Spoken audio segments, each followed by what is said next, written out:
Yo me quiero asegurar que mi hijo vaya a una buena escuela. Y antes de oír el podcast, nunca se me había pasado por la cabeza preguntarme de qué forma los maestros enseñan a los niños a leer. ¿Qué preguntas tengo que hacer para saber cómo está enseñando a leer una escuela? Sí, gran pregunta. Puede resultar difícil averiguar cómo se enseña a leer en un colegio. Podrías pensar que todas las escuelas del país enseñan a leer de la misma manera, o que al menos todas las escuelas del mismo distrito enseñan a leer de la misma manera. Pero en realidad hay mucha variación. Entonces, la forma en que se enseña a leer a tu hijo puede depender del profesor que tenga. ¿Qué sabe ese profesor sobre cómo aprenden a leer los niños? ¿Qué énfasis pone en la enseñanza en el aula?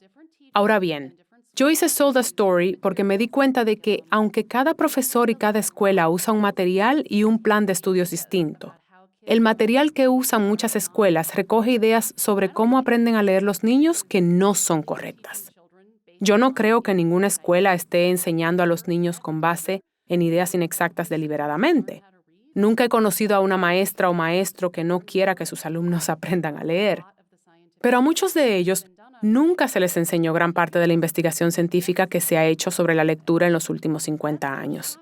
Simplemente la desconocen. Ya sé que suena sorprendente. Preparé un reportaje sobre por qué tantos profesores desconocen estos datos. Se llama Hard Words. Está traducido al español y el enlace se encuentra en las notas del programa. Creo que una de las cosas más importantes que hay que saber es que muchos profesores y escuelas se están informando ahora sobre la investigación científica. Y muchos de ellos están cambiando su forma de enseñar a leer a los niños, lo cual no es fácil. Es mucho lo que los profesores tienen que aprender. Y las escuelas y los sistemas escolares son burocracias complejas. El cambio es difícil. Y el cambio lleva tiempo. Estas son algunas cosas que puedes observar. Tu hijo llega a casa con listas largas de palabras que debe memorizar. Esa no es una buena señal. Los estudios demuestran que tratar de memorizar un montón de palabras no es el mejor camino para adquirir una buena capacidad lectora. Los niños deberían examinar las palabras y comprender que están formadas por diferentes fonemas representados por letras y combinaciones de letras. En inglés, esto resulta difícil porque, como dijimos antes, un mismo fonema puede estar representado por distintas letras y combinaciones de letras. Y muchas palabras en inglés tienen letras mudas que forman parte de la ortografía de la palabra, pero no representan un sonido. Algo que puedes hacer es preguntarle a tu hijo, cuando estás leyendo en la escuela y llegas a una palabra que no conoces, ¿qué te aconseja el profesor que hagas?